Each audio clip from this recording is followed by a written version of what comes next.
Assalamu alaikum wa rahmatullahi wa barakatuh. Katika mwendelezo wa kumbukizi za Sheikh Juma Hassan Mpondo, tumeonelea tunaleta visa mbalimbali vinavyomhusu. Siku moja Sheikh Juma katika matembezi yake alikutana na kijana wake mmoja wa pale mtaani. Akamuuliza, umetoka wapi? Yule kijana akasema, nimetoka kufanya mazoezi ya kunyanyua vyuma. Sheikh Juma akamwambia, safi sana. Muislamu anatakiwa awe barabara. Muislamu mwenye nguvu ni bora kuliko Muislamu dhaifu. Ila wewe bado sana.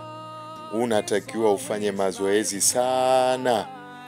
Yaani unyanyue sana chuma mpaka uweze kunyanyua shuka alfajiri kwa ajili ya kwenda kuswali. Basi yule bwana akatambua kwamba amelinganiwa awe anafanya ibada ya alfajiri. Wa hadha, assalamu alaikum wa rahmatullahi wa barakatuh.